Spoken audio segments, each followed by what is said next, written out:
Bismillahirrahmanirrahim. Assalamualaikum warahmatullahi wabarakatuh. Perkenalkan, nama saya Nur Takia, NIM 40400012103, jurusan Ilmu Perpustakaan. Di sini saya akan melengkapi tugas sekaligus UTS mata kuliah Sejarah Peradaban Islam.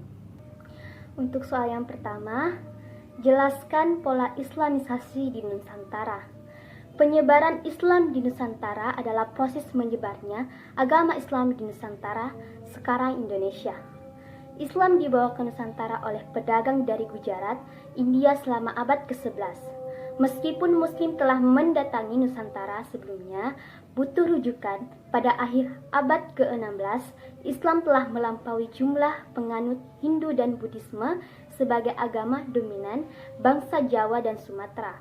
Bali mempertahankan mayoritas Hindu, sedangkan pulau-pulau timur sebagian besar tetap menganut animisme sampai abad 17 dan 18, ketika agama Kristen menjadi dominan di daerah tersebut. Penyebaran Islam di Nusantara pada awalnya didorong oleh meningkatnya jaringan perdagangan di luar kepulauan Nusantara. Pedagang dan bangsawan dari kerajaan besar Nusantara biasanya adalah yang pertama mengadopsi Islam. Kerajaan yang dominan termasuk Kesultanan Mataram di Jawa Tengah sekarang dan Kesultanan Ternate dan Tidore di Kepulauan Maluku di timur.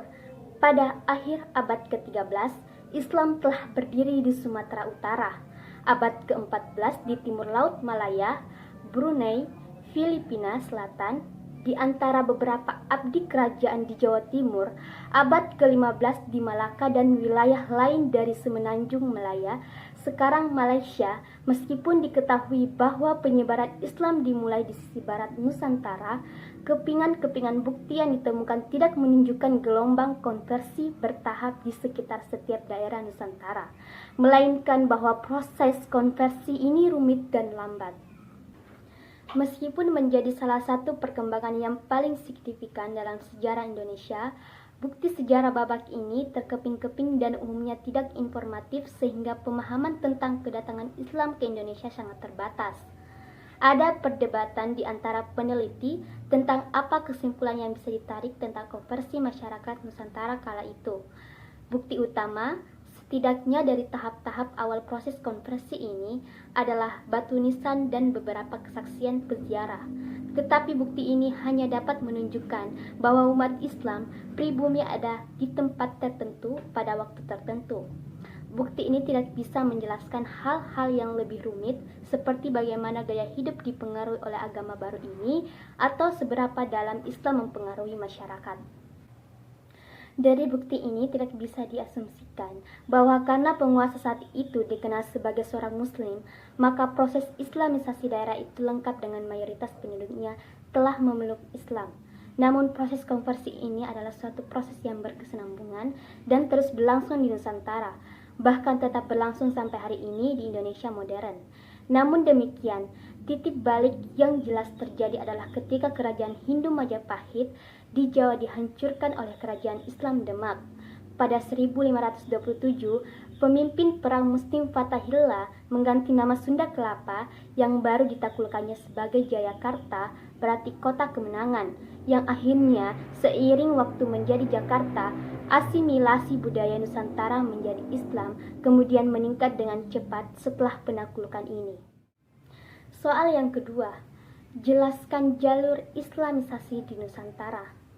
Di bagian ini ada 5 jalur Islam masuk di Nusantara, yaitu yang pertama, jalur perdagangan. Jalur perdagangan merupakan saluran utama penyebaran Islam di Nusantara.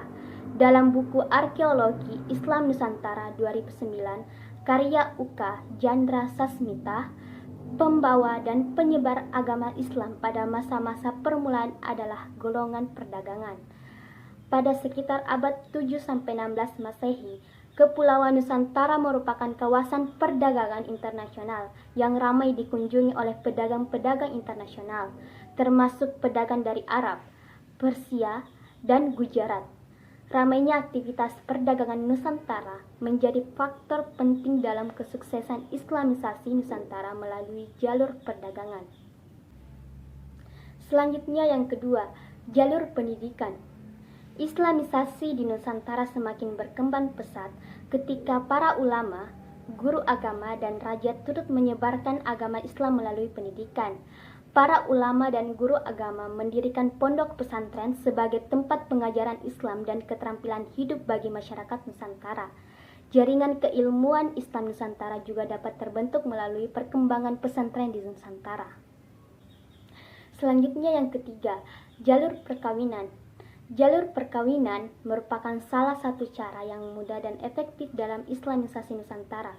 Pedagang Islam banyak yang melakukan perkawinan dengan kaum perempuan pribumi dari kalangan bangsawan hingga anggota kerajaan. Dalam buku Islamisasi dan Perkembangan Kerajaan-Kerajaan Islam di Indonesia tahun 2012 karya Daliman, para pedagang Islam dapat diterima di kalangan bangsawan karena kekayaan, kecerdasan, dan kepopuleran mereka. Dalam melakukan perkawinan, para pedagang Islam mewajibkan calon istrinya untuk memeluk Islam. Hal ini berdampak besar terhadap perkembangan kelompok Islam Nusantara. Yang keempat, jalur tasawuf.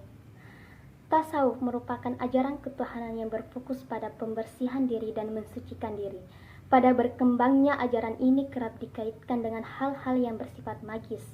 Ajaran tasawuf masuk di Indonesia pada abad ke-13 Masehi dan mulai berkembang pesat pada awal 17 Masehi. Ajaran tasawuf sangat populer di Jawa karena pola perilaku masyarakat Jawa yang kental dengan nuansa mistis. Yang kelima, jalur kesenian. Jalur Islamisasi Nusantara yang paling mendapat banyak perhatian adalah saluran kesenian. Saluran kesenian digunakan oleh beberapa Sunan Wali Songo untuk menyebarkan Islam di Jawa. Wali Songo mampu menanamkan nilai-nilai Islam dalam kesenian yang mereka tampilkan. Sunan Kalijaga membuat pegelaran wayang dengan cerita gubahan yang disesuaikan dengan nilai Islam. Selain itu, Sunan Muria dan Sunan Derajat membuat gending atau lagu berisi syair-syair nasihat dan dasar-dasar ajaran Islam. Baik, untuk soal ketiga, bagaimana penerimaan masyarakat di Nusantara?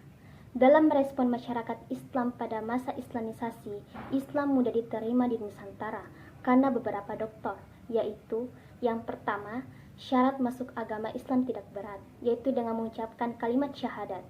2. Upacara dalam Islam sangat sederhana. Yang ketiga, Islam tidak mengenal sistem kasta. Dan yang terakhir, Islam tidak menentang adat dan tradisi setempat. Baik, sekian dari apa yang saya sampaikan. Semoga dapat bermanfaat. Sekian dari saya. Wassalamualaikum warahmatullahi wabarakatuh.